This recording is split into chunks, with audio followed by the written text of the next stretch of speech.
Bismillahirrahmanirrahim.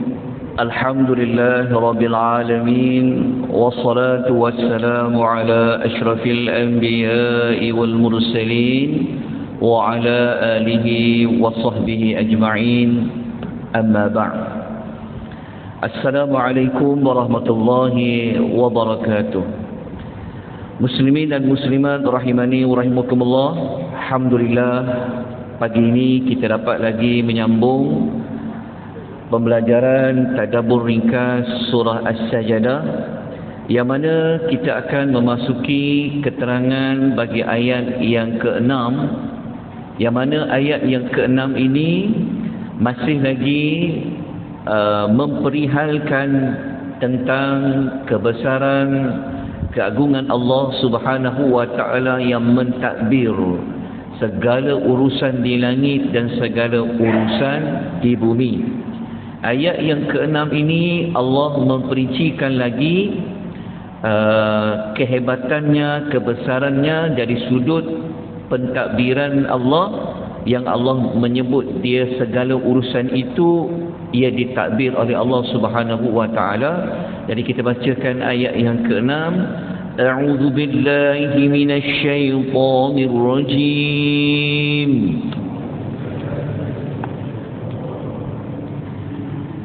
Dzalika 'alimul ghaibi wasyahadatil 'azizur rahim.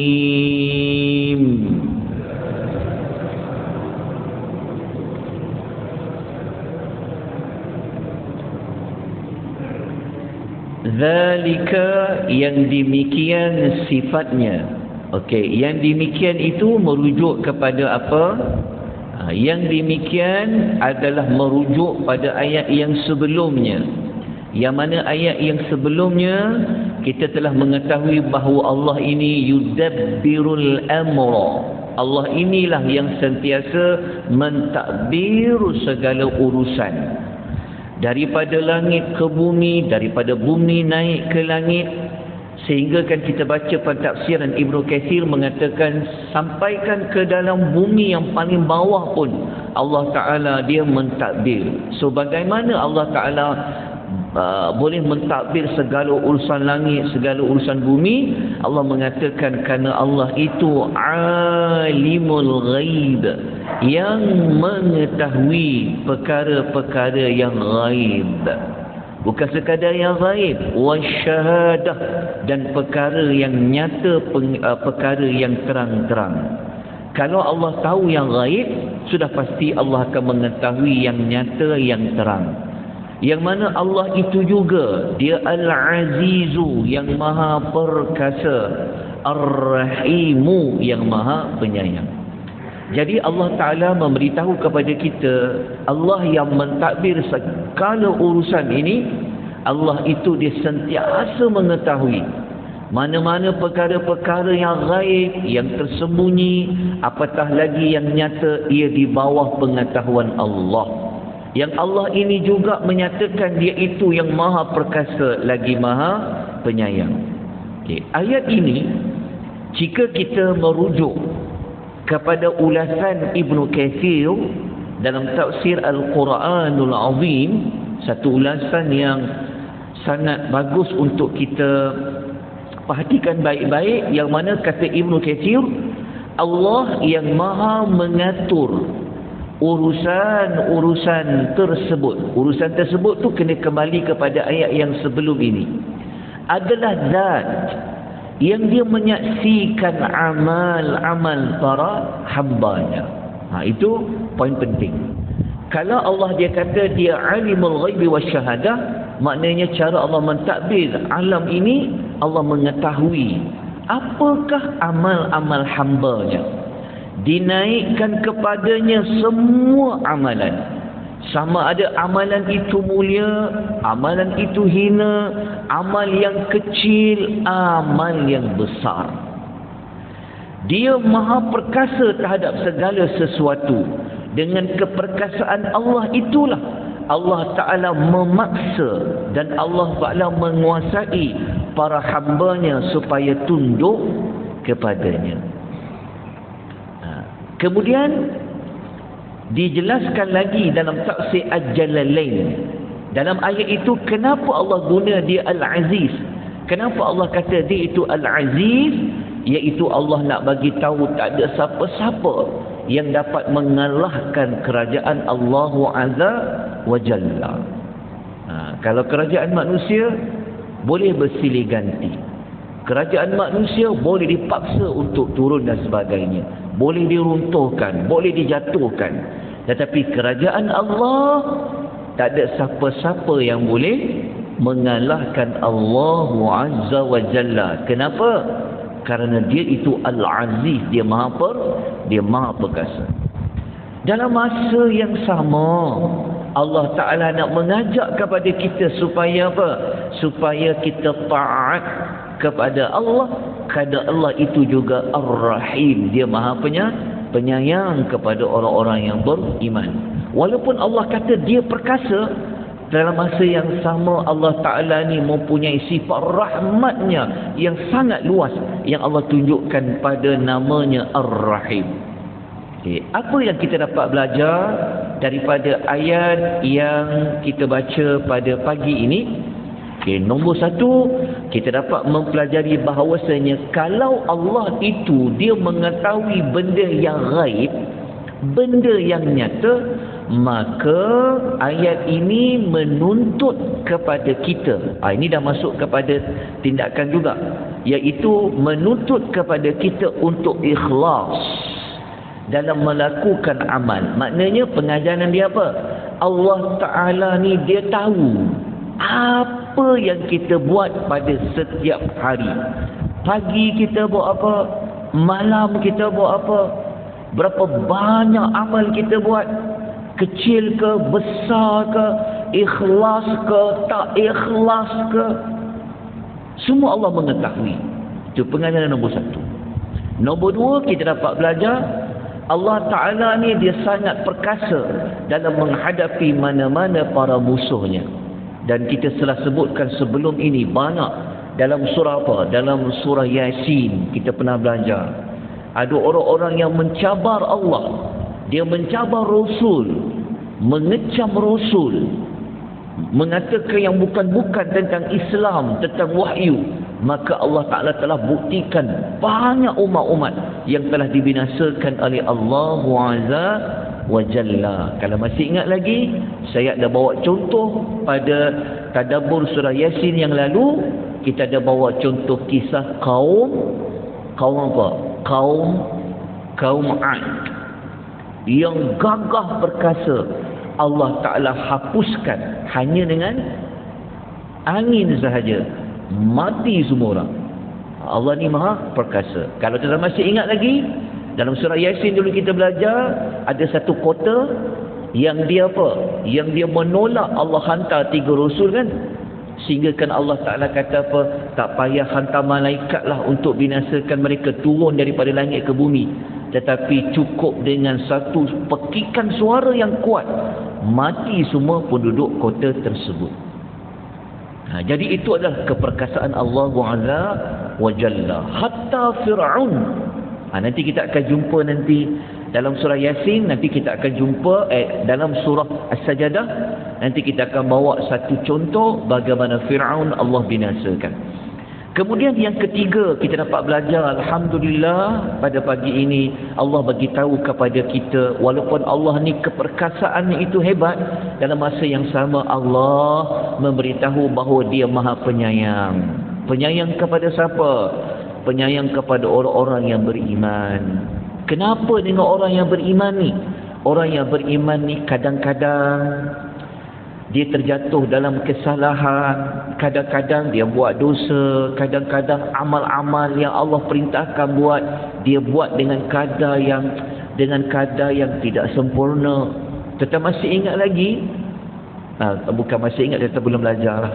Nanti kalau surah Al-Mulk, nanti kita akan jumpa tentang amal manusia. Jadi Allah bagi tahu kepada kita bahawasanya siapa-siapa yang nak bertaubat, yang nak kembali kepada Allah, Allah mengalu-alukan. Allah suka sangat kerana Allah tu dia maha penyayang.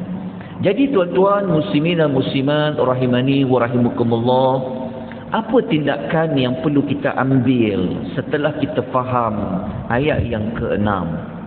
Apa yang kita kena berubah? Apa yang kita kena tambah baik? Nombor satu, sudah pasti kita kena mengikhlaskan niat kita sebelum kita buat mana-mana amal, semasa kita buat amal, dan selepas kita beramal.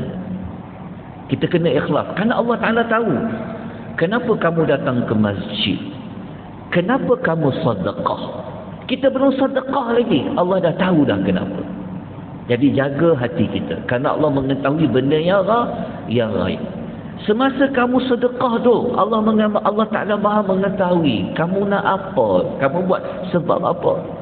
Ada orang mungkin sebelum tu dia ikhlas, masa dia buat tu mungkin dia buat dalam keadaan sembunyi-sembunyi, tapi selepas dia bersedekah tu dia rasa macam aku perlulah nak bagi tahu pada orang. Dengan niat dia nak riak, maka itu juga dimasukkan selepas beramal. Ada orang dia bangun malam, elok je dia bangun, ikhlas dia, tapi selepas dia beramal tu dia rasa macam dia nak tunjuklah pada orang bahawa dia ni selalu tahajud. Dia selfie ke, dia cerita pada orang ke. Tu kena jaga sebelum, semasa dan selepas beramal. Kenapa? Kerana Allah itu alimul ghaibi wasyahadah. Okey, nombor dua, kalau kita tahu Allah ini dia Maha Ar-Rahim, Allah ni dia Maha Penyayang, kenapa kita tak ambil kesempatan untuk kita segera bertaubat? Tak kisahlah dosa banyak mana sekalipun, tak kisah. Allah ni dia tak peduli. Dosa banyak mana yang kita buat, setinggi langit sampai ke bumi pun Allah tidak peduli, dengan syarat kita nak bertaubat kepada Allah. Cepat-cepat kita bertaubat dan kita kembalilah kepada Allah Azza wa Jalla sebelum pintu taubat itu ditutup oleh Allah Azza wa Jalla. Dan nanti kita akan kukuhkan lagi dengan ayat yang Allah Ta'ala sebut tentang pintu taubat itu yang masih dibuka oleh Allah Azza wa Jalla. Baik, dapat dua teladan ni tuan-tuan dan puan. Moga-moga kalau kita dah memang praktis dia, teruskan. Kalau kita belum lagi buat, kita cepat-cepat kita buat. Kita baiki mana-mana yang perlu. Itulah pentingnya kita belajar Al-Quran, kita faham dan kita berubah. Kerana Al-Quran ini adalah panduan hidup bagi orang-orang yang beriman. Baik, kita masuk kepada ayat yang ke-7.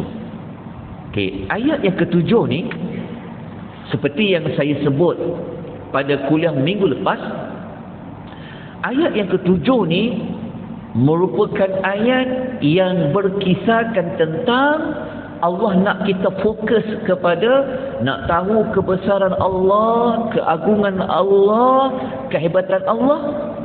Pada bermula ayat 7 ni, Allah suruh kita merenung, kita melihat apa yang ada pada kejadian manusia itu sendiri. Dia bermula ayat 7 sampai ayat nombor 9. Kalau yang tadi kita belajar, dia duduk dalam kumpulan ayat 4 sampai ayat 6. Allah memperihalkan dirinya sendiri. Tetapi kali ini Allah Ta'ala nak minta kita lihat, renung, fikir tentang kejadian manusia itu sendiri. Tuan-tuan, ambil maklumat ni sebaik yang mungkin, kerana dia ada kaitan dengan kenapa kita sujud sajadah. Kenapa kita sujud? Ini ada kaitan dengan kebesaran dan keagungan Allah Azza wa Jalla. Dan ingat balik, apakah tujuan bagi suratul sajadah? Kena ingat balik tujuan suratul sajadah. Baik, kita mulakan dengan ayat yang ke-7. A'udzu billahi minasy syaithanir rajim. Allazi ahsana kulla syai'in khalaqa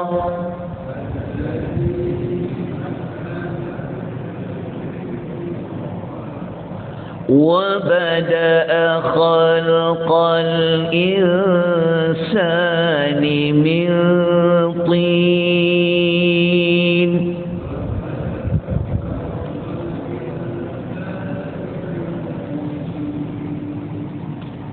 Okey, alladhi, yang kat sini yang menceritakan tentang apa? Tentang yang ayat tadi tu, yang mengetahui benda gaib, benda yang nyata, yang perkasa, yang penyayang, itulah yang menciptakan setiap sesuatu dengan sebaik-baiknya. Okey, Allah jelaskan lagi tentang dirinya, tetapi Allah nak kaitkan dengan penciptaan manusia. Bukan manusia saja, Allah nak kata setiap sesuatu kalau Allah cipta dengan sebaik-baiknya. Okey, itu yang pertama. Kemudian dalam masa yang sama, Allah menjelaskan kepada kita satu contoh apakah makhluk yang Allah ciptakan dia dengan sebaik-baiknya. Allah bawa contoh apa? Penciptaan manusia yang pertama daripada tin, daripada tanah. Maknanya ayat ni kalau kita faham dia elok-elok, mula-mula Allah cerita umum. Allah cerita secara umum, Allah itu yang menciptakan semua sesuatu itu dengan sebaik-baiknya. Lepas tu Allah mengkhususkan antara setiap sesuatu tu apa? Adalah al-insan daripada tin. Okey, untuk memahami ayat nombor 7 ni, mari kita lihat terlebih dahulu apakah maksud sebenar alladhi ahsana kulla syai'in khalaqah. Okay. Saya merujuk kepada tafsir Al-Munir Dr. Wabah Az-Zuhaili rahimahullah.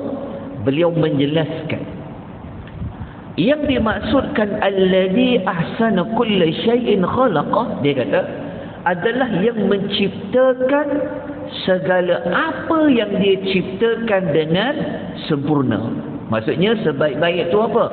Setiap yang Allah ciptakan tu, dia akan ciptakan sempurna, penuh ketelitian dan tepat dengan menyediakan segala apa yang menjadi keperluan makhluk ciptaannya itu bersesuaian dengan hikmah dan kemaslahatannya. Maksudnya macam ni, Allah Ta'ala ni kalau dia cipta sesuatu, dia akan cipta dengan sempurna. Okey, satu. Allah ni kalau dia ciptakan sesuatu, dia akan cipta mengikut kesesuaian. Allah tak akan cipta sesuatu tetapi sesuatu tu tak boleh digunakan. Contoh kita buat kereta, nak terbang kereta tu, tapi kereta tu tak boleh terbang. Tak sempurna penciptaan tu, betul tak? Kita buat kapal selam, tapi kapal tu tak boleh nak menyelam, so dia tak sempurna. Contoh, faham Kita cipta sesuatu benda, tapi suatu benda tu dia tak boleh berfungsi, tak boleh. Contoh ni kita buat satu kereta. Oh, kereta ni kalau tempat iklim yang panas, oh dia tak boleh berfungsi, dia sesuai pada iklim yang sejuk. Contoh. Allah Ta'ala ni kalau diciptakan sesuai dengan apa? Sesuai dengan tempat, sesuai dengan cuaca. Betul tak? Kenapa Allah ciptakan ada setengah tempat mereka ini kulitnya itu hitam contohnya, sesuai dengan cuaca dia. Kenapa tempat ni Allah ciptakan dia kulit dia macam putih-putih merah-merah contoh, sesuai dengan tempatnya. Begitulah Allah buat. Jadi kalau Allah ciptakan ni semua tu boleh digunakan. Itu adalah pentafsiran allazi ahsana kulla syai'in khalaqah. Okey, jelas tuan-tuan puan-puan rahimani wa rahimakumullah. Lepas tu apa maksud wa bada'a khalqal insani min tin? Kata Ibnu Katsir, ia merujuk kepada penciptaan Adam daripada tanah. Ni yang saya sebut awal-awal dulu. Kenapa Nabi SAW ni mensyariatkan kita baca surah Sajadah pada pagi Jumaat? Ada kaitan dengan hari Jumaat penciptaan Adam. Baik. Waktu kita sudah sampai kepada 20 minit yang pertama. Mungkin saya tak sempat untuk menceritakan tentang fasa-fasa kejadian Adam daripada tanah. Sebab apa tuan-tuan dan puan? Sebabnya macam ni. Dalam ayat tu kita jumpa perkataan tin kan? Tin. Okey. Dalam terjemahan kita kadang-kadang kita terjemah tin ni tanah aja. Sebenarnya tin dia bukan tanah sahaja. Tanah yang sudah dicampur dengan air, itulah dipanggil tin. Besok kita akan sama-sama mempelajari bagaimana Allah ciptakan patung Adam tu melalui 5 jenis bentuk tanah. Kalau kita tengok dalam nota tu saya dah bawa dah. Turabun, tinul lazib, salsalin min hama'in masnun, falsal kal fakhar. Ada 5. Yang dalam ayat yang kita baca tadi itu, dia adalah fasa yang kedua, iaitu fasa tanah yang bercampur dengan air dikaitkan dengan tanah liat yang masih basah. Maknanya kalau kita terjemah ayat yang kita baca tadi tanah saja, mungkin orang ingat tanah yang mana? Tanah yang masih kosong tu. Itu tak. Kalau tanah yang belum campur apa-apa, dia dipanggil turabun. Dari besok kita akan belajar biologi manusia dengan Allah yang cerita pada kita. Apabila kita faham, maka kita akan dapati, oh siapalah kita ni di sisi Tuhan. Hebat sangat ke kita ni? Bagus sangat ke kita ni? Yang hanya diberikan peluang untuk memijak buminya. Sedangkan yang dipijak bumi itu, itulah ada kaitan dengan diri manusia. InsyaAllah besok saya akan ceritakan. Tapi tuan boleh baca terlebih awal. Ya, jadi maknanya secara tak langsung besok kita ada belajar sedikit cerita tentang bagaimana Allah menciptakan Nabi Adam sebelum Allah merupa bentukkan Nabi Adam alaihi salam. Moga-moga kita dapat manfaat yang banyak pada pagi ini. Semakin lama semakin kita kenal Allah, semakin lama kita semakin mengingati asal usul manusia itu, maka semakin kita tunduk, kita patuh, kita taat kepada Allah Azza wa Jalla.